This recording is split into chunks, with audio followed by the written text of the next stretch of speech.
जी बिस्मिल्लाहिर्रहमानिर्रहीम अस्सलाम वालेकुम to all students. Welcome in the class of computer science. Students, हम डेटाबेस डिस्कस कर रहे हैं और आज हम इसका लेक्चर नंबर 17 डिस्कस करने वाले हैं। इन द लास्ट लेक्चर स्टूडेंट्स मैंने बताया था कि इस पूरे चैप्टर नंबर जो 4 है, that is called the data integrity and normalisation.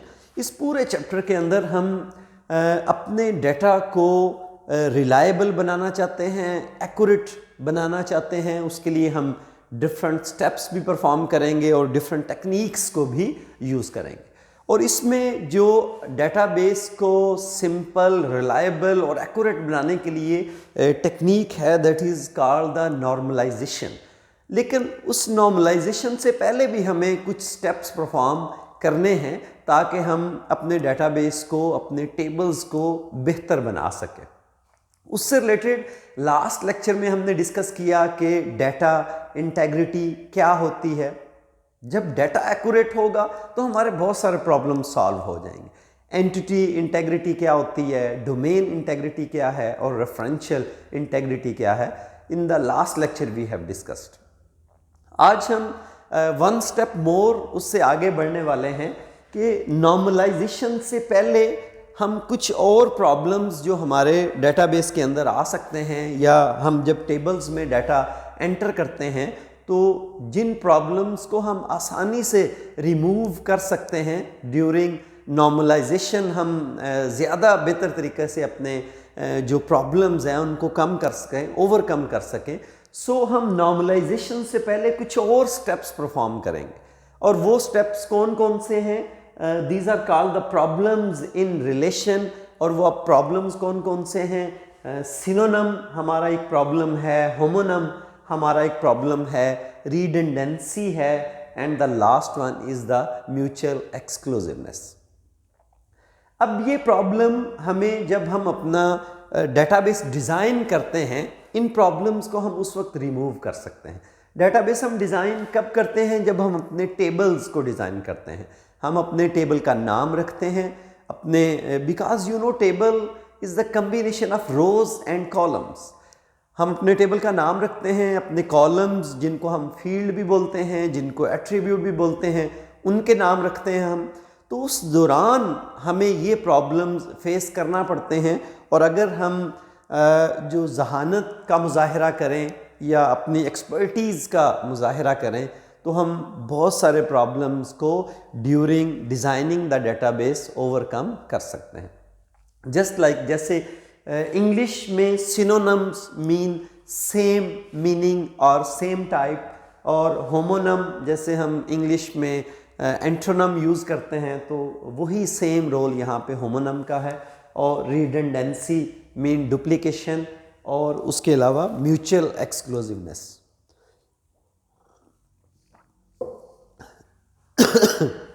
Ji students, तो सबसे पहले हम देखेंगे कि सिनोनिम हमारे पास क्या है।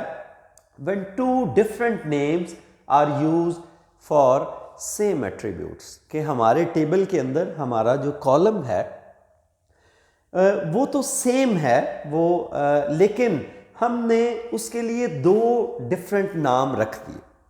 कैसे? फॉर एग्जांपल, मेरे पास एक टेबल है जिसका नाम स्टूडेंट है और एक दूसरा टेबल है जिसका नाम डिपार्टमेंट है। और ये प्रॉब्लम हमें कब फेस करना पड़ता है? जब हम टेबल्स को आपस में कनेक्ट करवाते हैं। फॉर एग्जांपल, स्टूडेंट में मेरे पास जो एट्रीब्यूट्स हैं वो student ID, name, class and address. और जो डिपार्टमेंट का मेरे पास टेबल है स्टूडेंट्स, उसके अंदर roll number, department name and room number. आप देखें कि यहाँ पे student ID and roll number ये सेम एट्रीब्यूट है, लेकिन हमने इनका नाम डिफरेंट रख दिया है। तो हमें ये स्टूडेंट्स डेटाबेस आपस में इनका रिलेशन तो क्रिएट हो जाएगा, लेकिन it will create a problem for us. तो हम इसके लिए कोशिश ये करें कि जब एट्रीब्यूट सेम है, एक ही एट्रीब्यूट है, तो हमने इसका नाम डिफरेंट क्यों रखा है? हम इसका नाम सेम कर देते हैं। तो हम या तो यहाँ पे भी स्टूडेंट आईडी रहने दें और यहाँ पे भी इसको स्टूडेंट आईडी से चेंज कर दें। या इस तरह भी पॉसिबल है कि हम यहाँ पे इसको रोल नंबर है तो यहाँ पे भी इसको हम रोल नंबर कर दें। तो इस तरह हम इस प्रॉब्लम्स को रिमूव कर सकते हैं। जी स्टूडेंट, नेक्स्ट हमारा जो प्रॉब्लम है वो है होमोनम। होमोनम इसके अपोजिट होता है। For example, when the same name is used for two different attributes. वहां पे क्या था, सेम एट्रीब्यूट था, नाम हमने दो डिफरेंट कर दिए थे। यहां पे टू डिफरेंट एट्रीब्यूट्स हैं और उनके नेम हमने सेम कर दिए हैं, उसका उल्टा है आपके सिनोनिम का। तो ऐसे प्रॉब्लम से भी हमने अवॉइड करना है।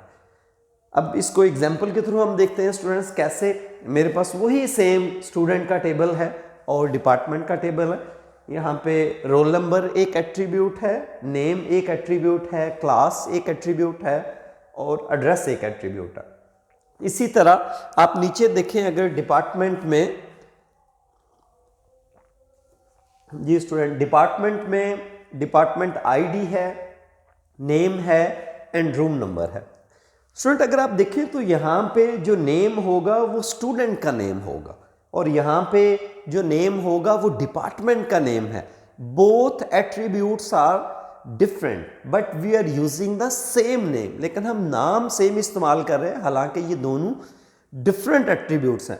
तो हमें चाहिए कि यहाँ पे हम इसको स्टूडेंट नेम से रिप्लेस करें और इसको हम डिपार्टमेंट नेम से रिप्लेस करें, तो हमारा ये प्रॉब्लम रिमूव हो सकता है।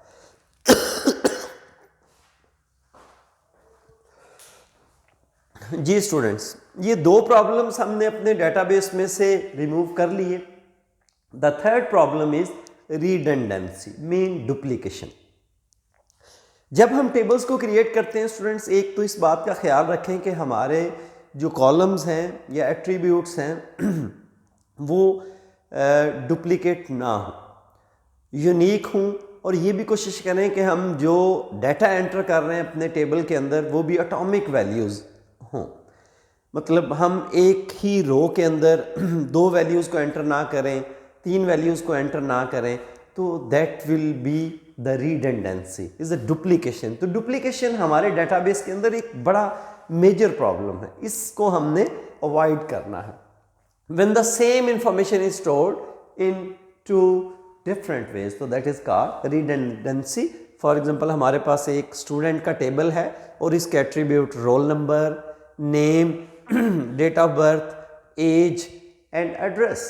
स्टूडेंट अगर आप इस टेबल को देखें तो जो डेट ऑफ बर्थ है उसका पर्पस भी वही है जो आपकी एज का पर्पस है। तो हम कोशिश करें कि अपने टेबल के अंदर ऐसे एट्रीब्यूट्स ना रखें जिनका पर्पस सेम हो और जिससे हमें सेम इंफॉर्मेशन हम एक्सेस कर सकें या ऑब्टेन कर सकें।